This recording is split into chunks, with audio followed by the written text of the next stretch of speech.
Hey, what's up everybody? How you doing? I have returned with some more creepy stories. Oh yeah, it's gonna be a good one tonight. And like last time, I'm gonna start off with a personal ghost story and some information I need to put in with the story from the book. Which is basically some key points. Uh, um, well, he calls them key points. You know, dealing with the findings that are gathered by those weird, mysterious disappearances and the finding of the dead victims in the water and all that stuff. Um, there's some very good detailed information. But the ghost story that I am going to talk about today is actually something that happened, I'd say about maybe 2 years ago, 3 years ago, at work here in where I stay at. And I've always heard of ghostly experiences at work, depending on who was either on the property before the building was built, or it could have been someone that died who actually worked at that building or that establishment. Now, this one is dealing with someone who actually did work there. Okay. Um, I had quite a few experiences at my job, but the big ones were stuff that was happening in the men's room and the ladies' room. Of course, I wasn't in the ladies' room, but this is the accounts that I was told by some of the my female coworkers. But to start off, one of my coworkers told me that she said she kept seeing a guy in the ladies' room. She said that one time he was sitting on the toilet, and then when she looked back again, he was gone. And then one time she said that when she was in the mirror, I guess, grooming herself up, she saw him standing behind her near the door in like a striped shirt. I think it was like a yellow and black or yellow and blue striped shirt. And then when she looked back, he was gone again. And she said that at one time in the bathroom, she heard him clear his throat like this, like that. So I was like, wow, I haven't had any experiences yet. But right after she told me that, that's when it started. The first time it started, I was I was doing some overtime at work. I was driving, power equipment. And I was waiting for the mail to come out of the machine so I could take it to the dock. And all of a sudden, I heard this. And it was like right in front of me. Now, to set up the scene, she was. Oh, darn it. Give me 1 second. Hold on.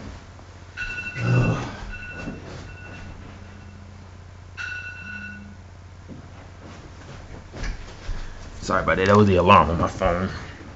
I was trying to take a nap before I actually started the video. But anyway, she was like the female that told me this was way over here, pulling the mail out of the machine, and there was a clerk running, running the mail, in this area, which was like they're both separate, like she's way over there, he's way over there. There was nobody near me, okay, and I'm talking like I was the only one, in this one area. It was like just empty, nobody was around. And all of a sudden, I heard the sound of someone clearing their throat right in front of me, and I was like, I stopped and I jumped back. And I was like, whoa, okay. And I yelled out her name, and she was like, what? I said, I heard it. She was like, you heard what? I heard someone clearing their throat.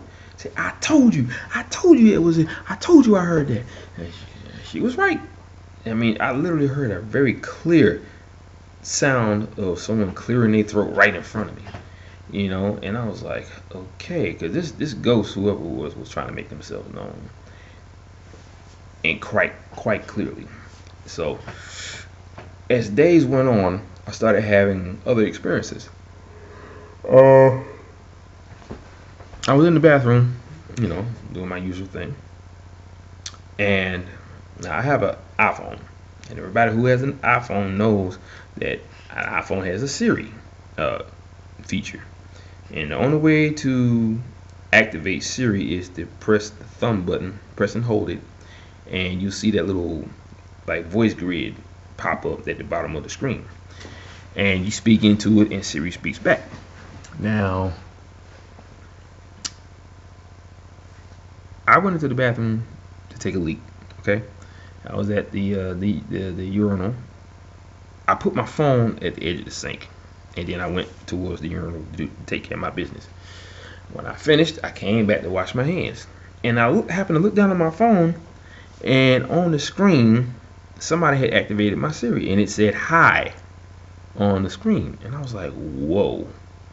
There was nobody in the bathroom with me. I was alone, and that is the only way you can activate the Siri on my phone. You have to press and hold that button just so it'll be activated. And something or someone said "Hi" into the speakers to make it come up on the screen. I was like, okay, that was weird. The very next day, I was going into the bathroom. There was a guy, one of the maintenance men, the custodians, was in this little. They have a little cabinet with a sink in it where they can pour water into. Well, it's a sink, a big old sink with a. Well, actually, it's not a sink. It's more like a drain. And there's a faucet where you can pour water into a bucket so they can mop the floor, right? And I was getting ready to walk into the bathroom. He was out here, outside the bathroom, in that little compartment where they fill up the water in a bucket. I was going into the bathroom. Now, I see in our bathroom we have sensor lights. So when we walk into it, the light sensor picks up movement in the bathroom, and the lights come on. So it's all time based. Any other time after that, it actually just goes dark in the bathroom. So I was like walking into the bathroom. All of a sudden, I saw the silhouette of a person standing right before me. It was like a hazy, like figure of a person. And then I literally saw that figure shoot to the right and straight through the wall into the ladies' room. And I was like, whoa, okay, that was weird. Okay, then another time, there was a couple of days after that, or maybe a day after that, I'm walking into the bathroom again, and it was dark in there, and all I heard was, "Excuse me, hello," like someone was trying to get my attention, because I wasn't saying hi or anything. I wasn't trying to talk to the person, and obviously it was an intelligent haunting. It was someone that actually worked there, so they was trying to get my attention, and apparently they already knew that I was prone to seeing ghosts at that point, so days went on, different things started happening. I'm going into the stall to use the bathroom, and the stall right next to me, I literally heard the toilet seat lift up by itself and then drop onto the commode, the rim of the commode. I was like, whoa, because you could literally hear the creak of the gears, like, because in the back it has that little turn up gear, I guess I don't know what you call those things, but it gives you the opportunity to lift it up, and you can hear it creak or squeak, and then he just dropped it, and it just hit the rim of the commode. So it was a lot of craziness going on in that bathroom. And in the ladies' room, people were saying they saw somebody and they would run out, literally, because they would see him. They would be in the stall, doing their business, and they would see a man or somebody walk past the stall, and they could see him through the cracks. And then when they get out and look, there's nobody in there, because the door didn't open up and it didn't close, so he was already in there. And they thought somebody was intruding into the bathroom, but when he came out of the stall, there was nobody there. So a lot of the women was getting freaked out, and they would never go to that bathroom. They go to another one. And he would always just haunt that one bathroom. And I say he because it was definitely a man. So, but that's the story at my job. I got plenty more about that, but I'll leave that for another day. But anyway, to move on to bigger and better things, I listed some key points key profile points is what he calls it, about the disappearance in national parks and forests and all that stuff. Okay, to start off with, I mentioned this before about whatever these things are and what they can do, but with this part it's just a little different. I would, for one thing, they also know that the Park Service won't give up any type of information, so that's one thing I can tell you. They already know that they would never divulge any information about what's going on in the park. So it makes it very easy for them to do what they do when it comes to taking people and them never coming back. Let's see. Okay, yeah, and also they add something new to the mystery every time, because just now David, this is the way I look at it, and the way David Paulides looks at it, and it's very true. If you think of a wheel that has a certain amount of spokes in it, it's like just like with what's going on in the parks. Each time you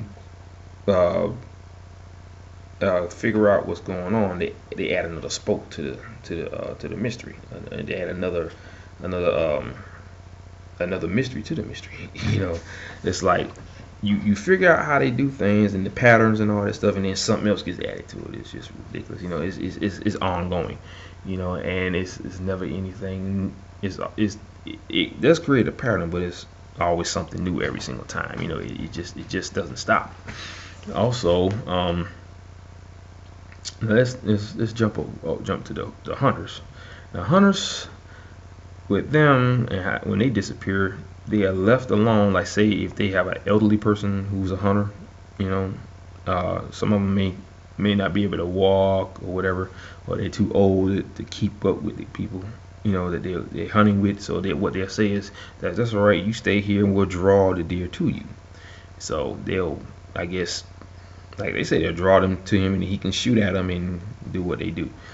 But when they leave them, let's say a couple of minutes, and they come back, they're gone, and they're never found. That's the weirdest part about the whole thing with dealing with hunters. They have their gear, they have their guns, but yet they're still taken by whatever this thing is. Now, as far as armed hunters, they disappear along with their guns and their equipment. The sat phones, the transponders, all that stuff, like, goes right along with them. So they don't leave anything behind to indicate that they were even there in the first place. Another thing about that, just like with all the other cases when it comes to cadaver dogs and them trying to find a scent, the cadaver dogs, the canines, they can't pick up a scent whatsoever. And now grown-ups and children, when they disappear, like say if they're in the national forest or in a national park, a lot of them would be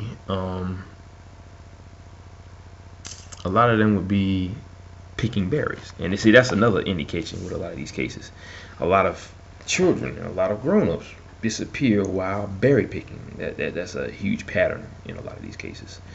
And that's always a strange thing. I mean, I can't even imagine if you just mind your own business and you picking berries, but that's a huge profile point when it comes to being taken. You're being taken while you're picking berries. It's such a normal thing. It's nothing extravagant. It's nothing extreme. It's just something just normal. But yet you're taken while you're doing that. I can never understand that. Also, there are no tracks. There is no scent trail and no sound. Now, I remember David Paulides was talking about this one time before when he was being interviewed on Coast to Coast. But he said that him and a buddy of his was, hiking in the forest, and all of a sudden, his friend noticed something, and so did he. He was like, "You hear that?" I was like, "Yeah, that's just it. I don't hear anything." He said, "Exactly. You couldn't hear birds tweeting. You couldn't hear the wind. You couldn't hear any animals at all. It's just like everything went silent. And everything looked so still and so ominous. What they did was they sat up against a tree and watched each other's back. And then like 20 minutes later, you heard the birds chirping again. You heard wildlife in the forest. You heard the wind, the trees rustling in the wind, and it just felt normal after that. But 20 minutes of silence and stillness, that's very creepy. Now, I can't even say that I heard that before because I've always lived in the city or in the suburbs. I've never been in the forest. I have went through the woods before, but that was when I was living in New Jersey. So I don't know of any disappearance that happened in New Jersey. So I'm here. So obviously it hasn't happened to me. But I've never heard of that happening. Obviously it does, but still, that's a very spooky thing about that. And I'm thinking that some type of vortex formed, or like a vortex bubble, where they were actually in another dimension, or on a parallel Earth. Because I've heard of stories where people who are walking. This one man I heard about was walking in the woods, and he was walking towards this one area, and he happened to see how it looked kind of distorted in front of him, like as if it was like a huge bubble that was surrounding the area directly in front of him. And he walked up to it, and he slowed down to a slow crawl, and he took one step forward, and his foot disappeared directly in front of him, because it looked like some sort of like a wavy or ripply like wall of energy. It made the area in front of him all distorted, where you could see the trees, but they were like just distorted. They looked bent in areas where they shouldn't have been bent. And his foot literally disappeared directly in front of him, and he pulled it back. I heard he backed up real slow and got the hell out of there after that, because that would have scared me too. Because seeing something like that in the national forest, you'd be like, okay, why is this stuff only happening in national forests? But it does. I guess it's the most remote area on the planet. Nothing out there but wildlife and people, but that's a good place for a person to disappear because it's so isolated. But and also, if you're not in someone's eyesight, like say if you went with a group that's hiking in the woods, or hiking in the forest or in a national park, or if you're camping, if you're not in a group and you're out of their eyesight, they can be walking, and then that person may fall behind just a little bit, and then after like a couple of minutes, they just happen to look back out of habit, and then realize that person is gone, and they're never found. You spend most of your time yelling out their name, trying to figure out where they are, to see if they're gonna call out and lead you to them, but it doesn't happen. They just disappear. And a lot of the times, the time frame is within minutes or seconds. Sometimes seconds, but mainly in minutes. You just, for some reason, your brain ain't focused on making sure that the people near you is near you, because you could easily fall behind and drink some water. Your shoe may be untied, and then all of a sudden, poof, you're gone. You don't have time to react. It just happens that fast. So, and another thing that I've noticed, out of all the cases that I've read about in his books, not one time have I ever heard of a homeless person being taken or a criminal being taken. Why is that? And then people talk about how the people that's being killed are being killed by some sort of serial killer. Yet these serial killers aren't being taken. Not one. Not even the homeless people, because they're to society, they're nobody. They're homeless, so they don't have anywhere to stay. They don't have a house of their own. They don't have nothing. They're just on the street. So you would think that they would be easy targets, but they're not. Obviously, they're not taken. It's just your intelligent, highly intelligent people, and young children at the age of 2, anywhere between 2 and 21, and the elderly, between the ages of like 45 and 60. Some of them be like some of them range up to about 72, maybe 80. And then you have the ones that have medical problems like Down syndrome or a learning disability. They can't walk, or the children are too young to talk. They may have what's that one that it's that I can't think of it right now. But anyway, like I said, just mainly people that have medical problems, or just or they're crippled. You never know. That's the case with all these people. Those would be the ones that are mainly taken, and it's happening all over the globe, in urban and in rural areas of the planet. But that's excuse me. Okay. Whew, I don't have time breathing this. Okay. But yeah, that is one of the some of the main key points in a lot of these cases. With people that are being taken. But on to the story. Okay, this one is about Nicholas Garza. He went missing on 02/05/2008 at 11:07 p.m. He was 19 years old when he disappeared from Middlebury College, Vermont. Okay. Yep. Okay, Stewart Hall. It was a Stewart Hall, Middlebury College. I think that was the town, Stewart Hall. And he was going to a place called Middlebury College in Vermont. Okay. Man. I do this every time. I don't know why. Okay. This case originally appeared in my book, Missing 411 North America and Beyond. This incident needs to be in this book. Nick Garza was born December 9th, 1988. In Chino, California. To Demetrius and Natalie Garza. The couple moved to Albuquerque, New Mexico, and Nick attended the prestigious Albuquerque Academy for his high school years. Nick did well in school and was accepted to Middlebury College in Vermont. Middlebury is located almost on the New York border, 45 miles southeast of Lake Placid, and 75 miles north of Bennington, wherever that is. Let me see. Oh yeah, the college sits just west of a massive wilderness area, and there.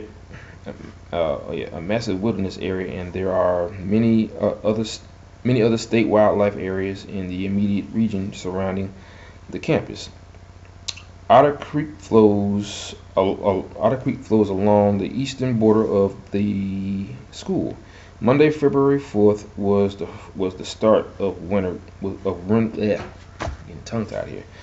break for Middlebury. Many of Nick's friends were leaving for a cabin in New Hampshire, and others were going to the coast. Nick chose to stay on campus with other friends. Nick routinely texted his mom every day and called every other day as a way to keep in touch with the family. On February 5th, Natalie received a text from Nick indicating all was fine. That was the last communication she ever received from her boy.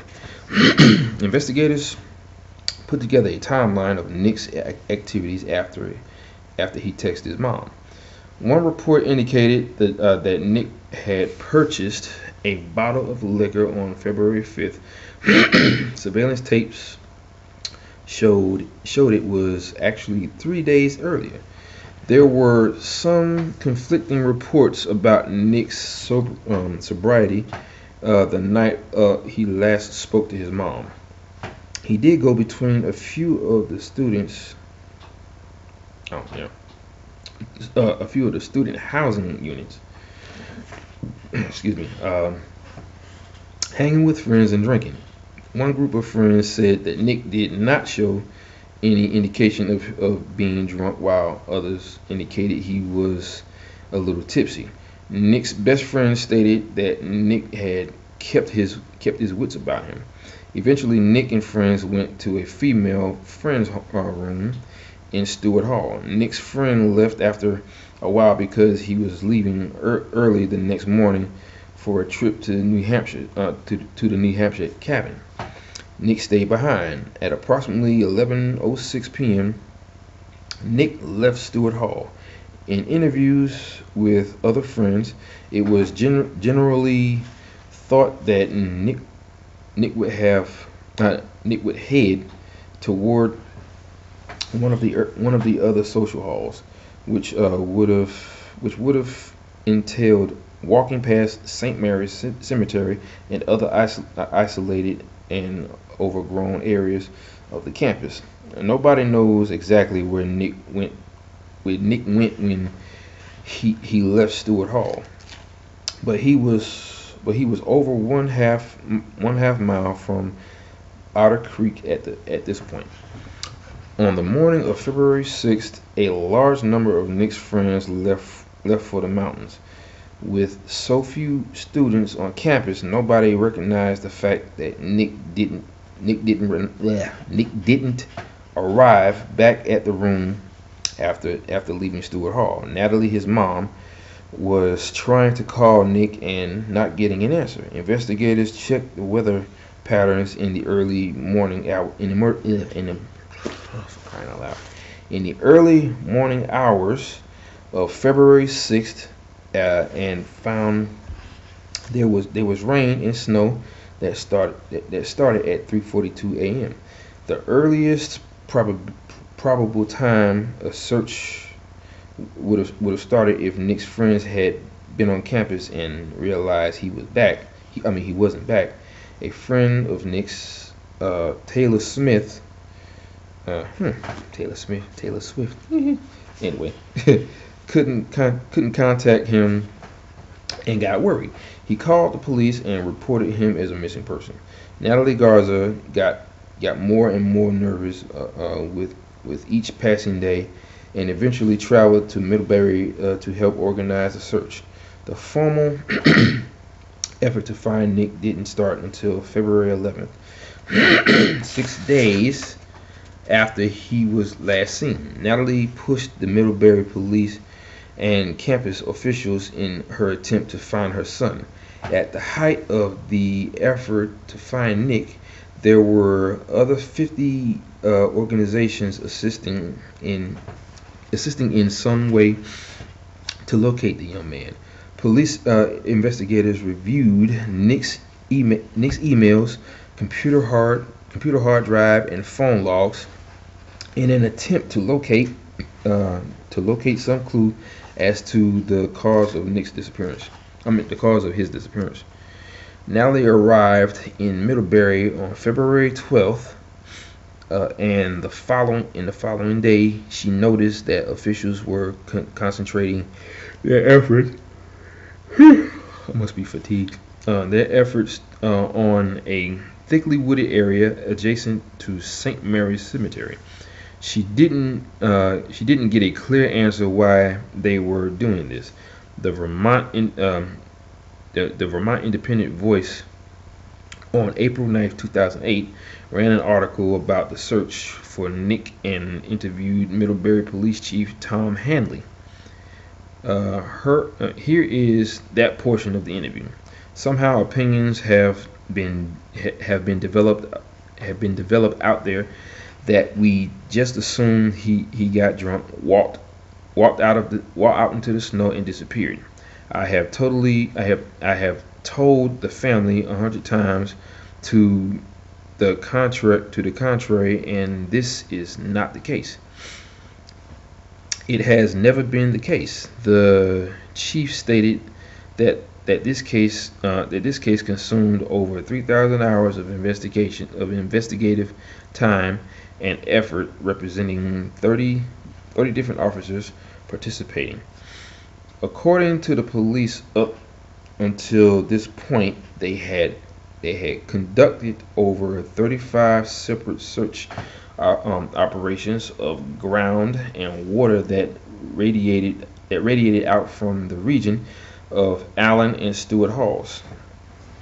They also state that they utilized aircraft air during several of these searches. The police then explained in detail the type of searches they conducted and the equipment they utilized.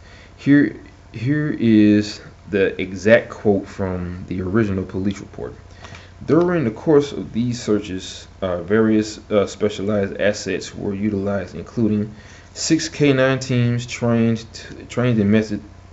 in methods of evidence detection to include human remains, 3 swift water rescue units with underwater video capability, ground penetration radar, thermal imaging device, 2 rotary wing aerial searches, 2 fixed wing aerial searches, 1 equipped with high resolution imaging, small watercraft, excavating equipment for snow removal, underwater artifact specialists. Okay, what is fascinating about the above list is the confirmation that police specialists went into Otter Creek searching for Nick, the only swift water in the region. It's also interesting that they had underwater video capability, yet didn't find him. Police checked Nick's cell phone and found that the last call registered was February 5th at 11:06 p.m. The phone call was found to emanate from the Middlebury campus, just as expected. Police interviewed several friends of Nick's who were with him the night he vanished. They seemed to center their questions on his level of intoxication, not much else. The general consensus among friends was that Nick had a lot to drink, but wasn't stumbling drunk. The police also did something intelligent. They interviewed all security guards and fellow officers who were working the night Nick disappeared. Each stated that they never saw Nick and nothing unusual happened that night. The Middlebury police report on Nick's disappearance clarified the participation by canines. Canine activity at various points along Otter Creek south of the footbridge yielded I can't even talk right now. There's so much to read here. Yielded negative indications of cadaver and live scent. Later in the same paragraph was this: there is no evidence that Emerson okay, I'm getting tongue tied here. I'm sorry, guys. There is no evidence that immersion occurred south upstream of the footbridge. In my preparation of this piece, I found that the Federal Bureau of Investigation was on site and monitoring the case, but claimed not to participate. which is something that they always do every single time. If there's no available crime that was indicated around his disappearance, they shouldn't have been there in the first place. Now, if they are doing a case, investigating a case, it's normally because of children, young children, and as long as there's a crime that was indicated, with their disappearance, that's when they show up. But always in these cases, no matter what, they're always there and they're always monitoring the case. It makes no sense, but that's what they say. Oh well. Okay. Let's see. That is a fascinating development. Vermont State Police checked transportation companies to see if Nick took a ride out of town. He didn't. They interviewed all of his friends when they arrived back from vacation. They offered nothing new, but did substantiate he was a great guy and reliable person. At one point, a private investigator who was a retired FBI agent entered the case and reviewed files and interviewed some people. He came to the same conclusion as the other investigators. They had no leads. Yeah, well, when it comes to these kind of people, just seem to just vanish without a trace. They didn't even get to the part where he was found in the water. They just say he just vanished. Okay, so this is one of those cases where they just disappeared and are never found. Okay, but I'm pretty sure it's probably going to get to that point. Normally in this book, that's when they talk about, they either found it or they're found in water. And in this book, that's the only kind of stories he had in this book is the ones that's found in water. Okay. As noted earlier, bloodhounds brought into the area couldn't find a scent for Nick. Later in the search, cadaver dogs were utilized, but not at the early stage. On May 27th, a body was seen floating in Otter Creek, just to the east side of the Middlebury campus.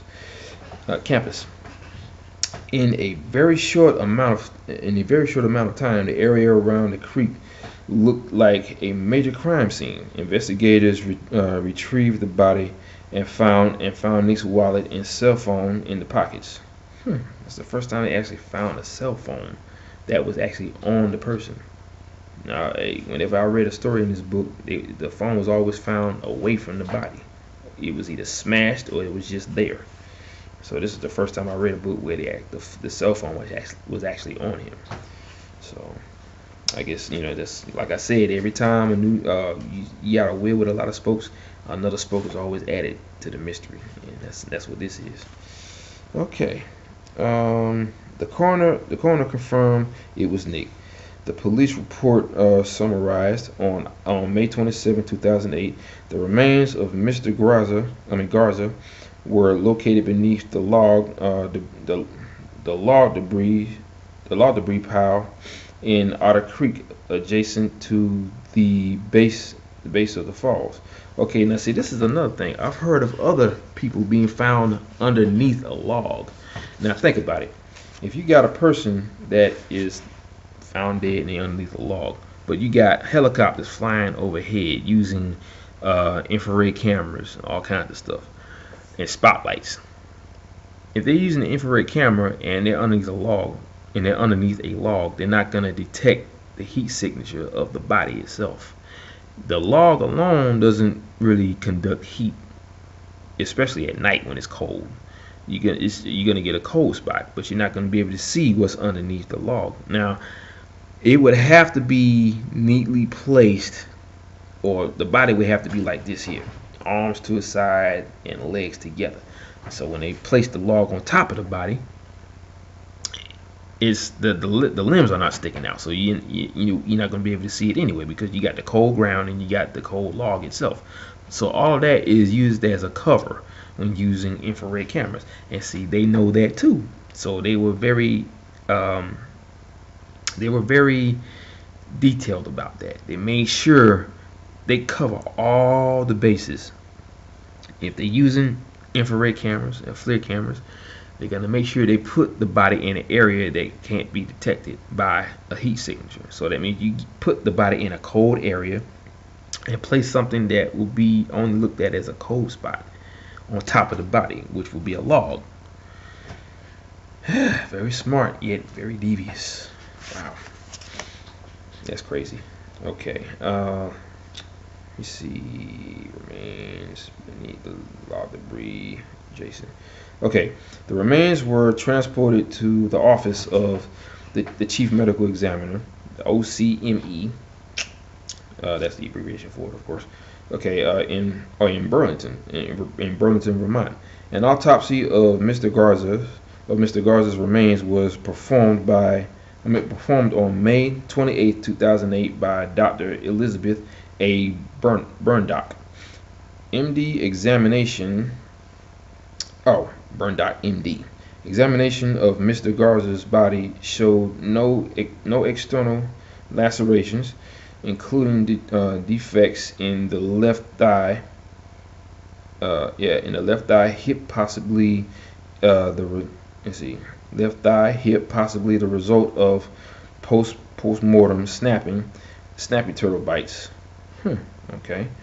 Yeah, I guess that they were probably, looking for some food, and they were knowing that the body they saw, it was like, meat or whatever. And by it being in the water, I guess they couldn't really tell what kind of meat it was. So, okay.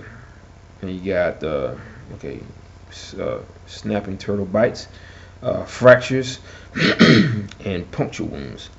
The fingernails were intact, and there was no evidence of assault ligatures. Okay, or other trauma. The cause and manner of death have been ruled medically undetermined. The coroner stated they couldn't determine the amount of alcohol in his system, and unbelievably, they couldn't determine the cause of death, which is another key point in a lot of these cases. Once again, they can't confirm the cause of death. Now, at least they were smart enough to say that. Some of them just come up with something like, it was an accidental drowning, if they can't figure it out. But some coroners, they stick to the rule of the game, and they tell you exactly what they either can or can't find. So that's good. I like that, but it still doesn't solve what happened. Okay. If Nick didn't drown, what was he doing in the creek 1.5 mile from Stewart Hall?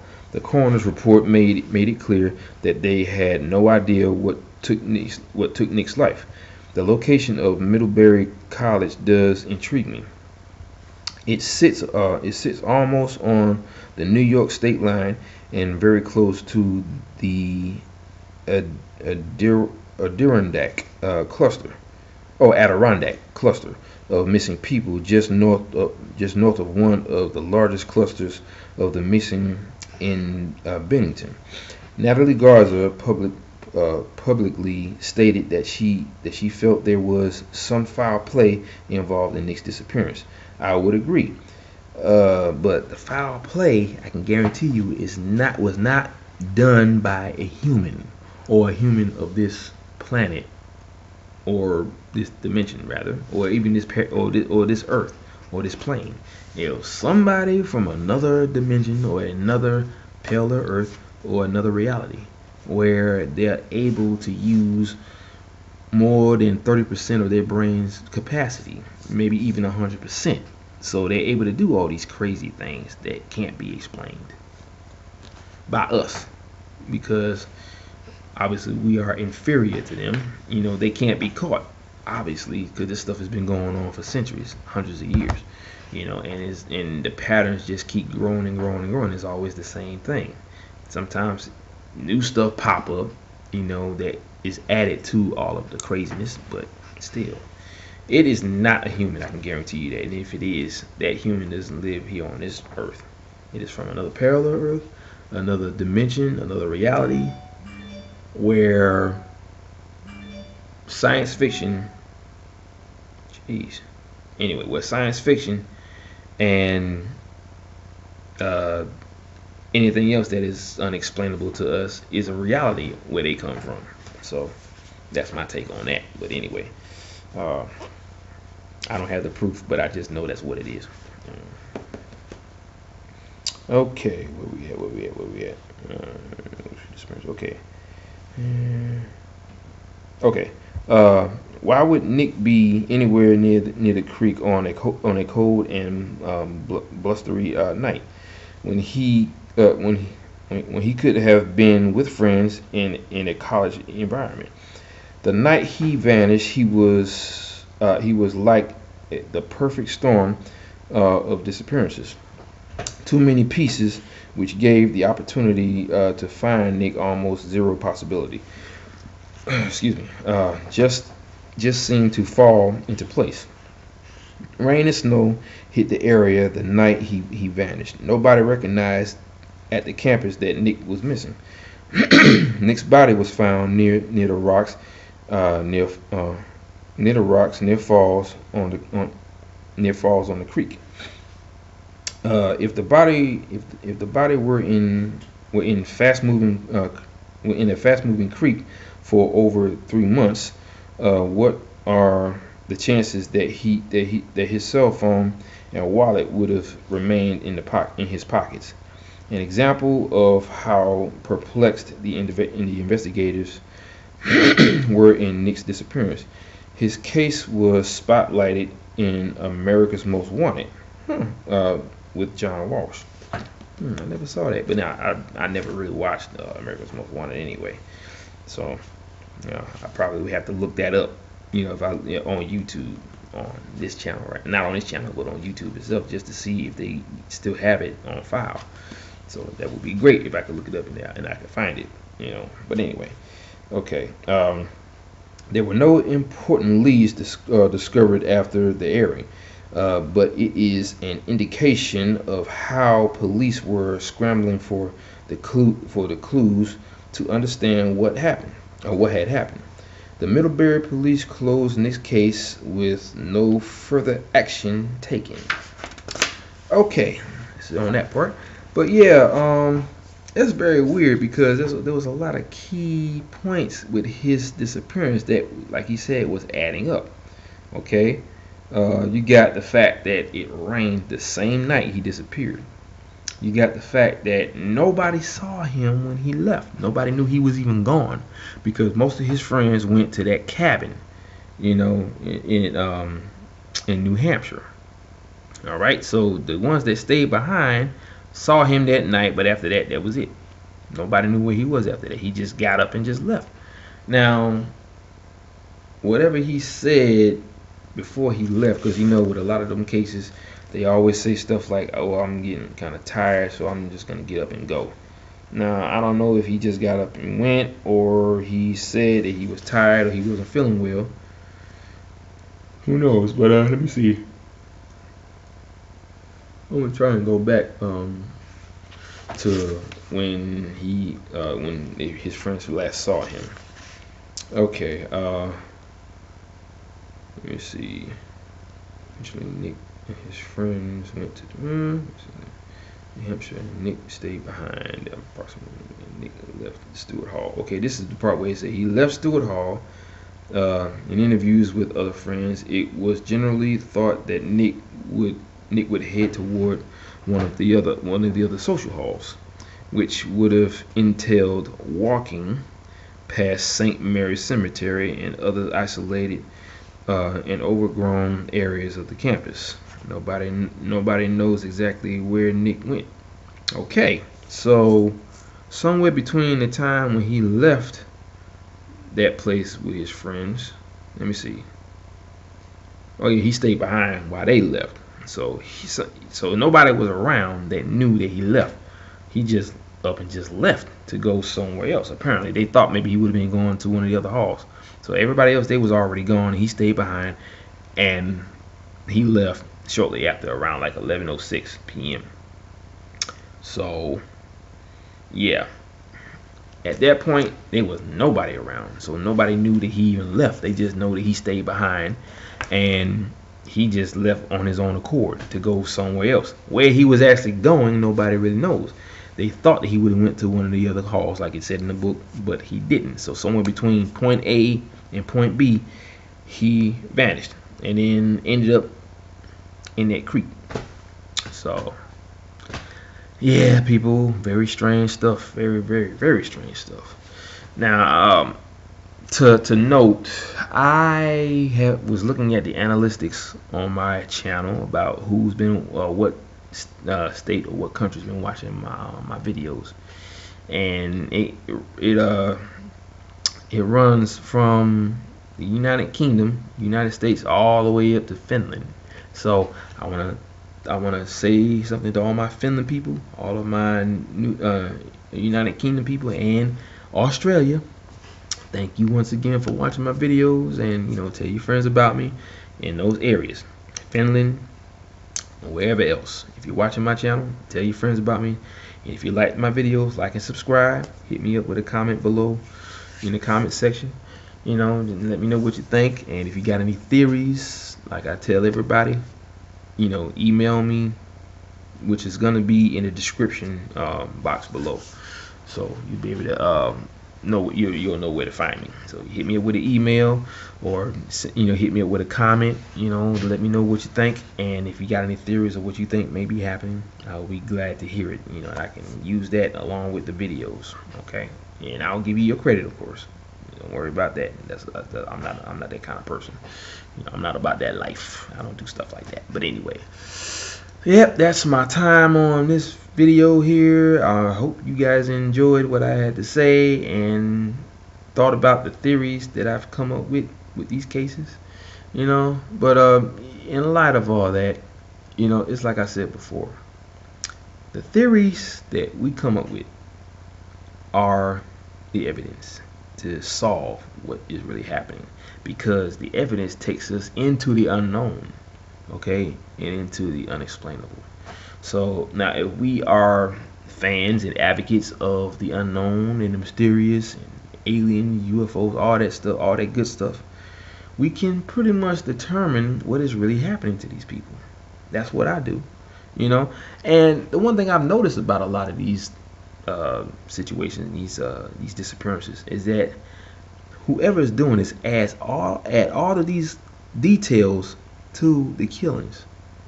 They leave evidence that is, they leave enough evidence for us to figure out that something weird is going on, and the weird evidence that they leave behind puts our mind on a different, it actually puts our mind on a different level, to where we start thinking in a different way. We start thinking in a way that's not logical, okay?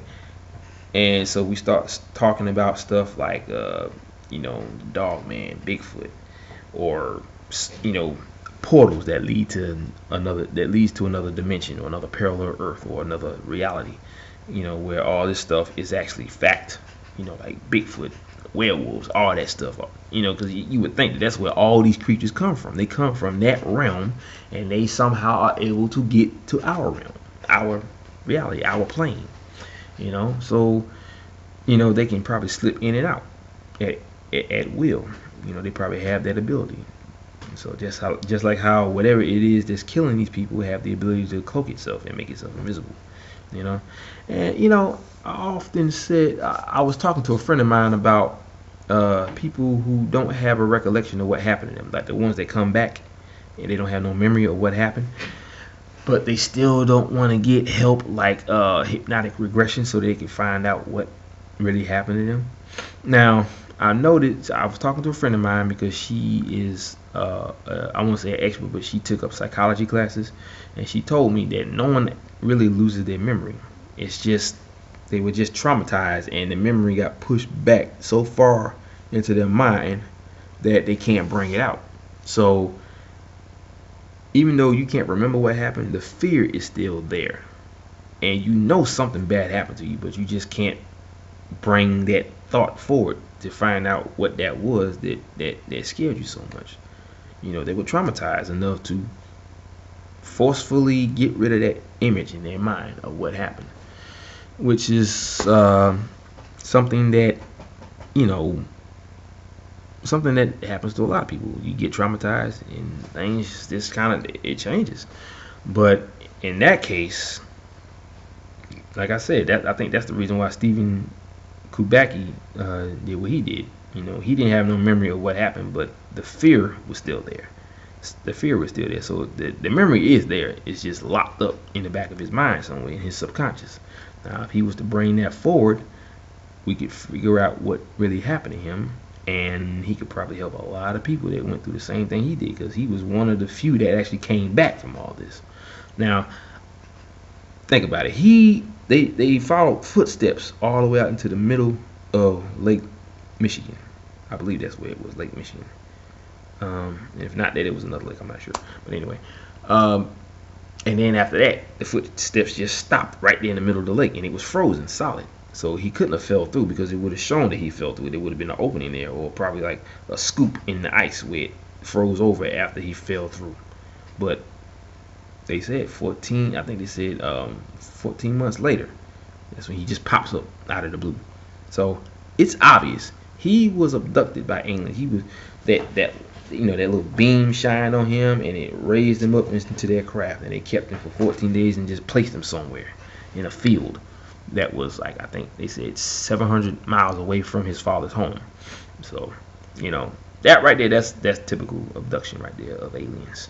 You know, and they do wipe your memory at that point, because they don't want you to remember what they did to you. Why? I don't know. You know, they have no they don't have any recourse when it comes to pain. They don't know what pain is. So when they do these things to us, they don't realize that it's hurting us. You know, they don't have feeling. They don't have feelings. They don't have feelings for pain, emotion, none of that. You know, so, and the one thing I did hear about is that these grays are actually organic, like robots, androids. Okay, you know, they're not real. They're actually made in a, you know, I guess in a petri dish or something like that. But they're not the actual aliens themselves. They're actually bio androids. You know, kind of like a Terminator, but without the metallic skeleton underneath the skin. You know, but they're not like us. They're not human, or they're not like the flesh of the actual. They're not actual aliens. They're just, you know, they're robots, you know, who do their bidding.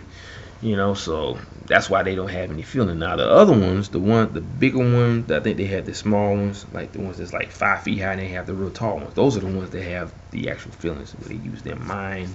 They know what our emotions are, and they use that against us, I guess. I don't know. It's just so much to think about, because they use, like I said, they use some of everything just to actually commit the crimes that they commit. And then when they leave the evidence behind, just enough for us to figure out that something happened, something weird happened, but they don't leave the evidence behind that shows us what did it, or why they did it, or what they did it with. What kind of technology do they have where they can kill someone without touching them? And I mentioned this in my last video, so I don't really have to talk about that in this one. So you already, if you looked at that video, you already know my theory on that. So, but yeah, that is all I got for today. Once again, I will bring more videos to you guys very soon. You know, I try to split them up a little bit, you know, between the days. So my next video, I should air that by Friday. You know, I may even do one again later on today before I go to work. I don't know, but if not, which I'm pretty sure I probably won't, it's gonna be Friday, early that Friday morning, or, you know, because I don't have to be to work until 6:30, so I got plenty of time. But anyway, I gotta go, guys. It's getting late. It's early in the morning, so I gotta give me some rest. And I will see you guys again next time. Aloha, mahalo, and a hui ho. Night, guys. Sweet dreams.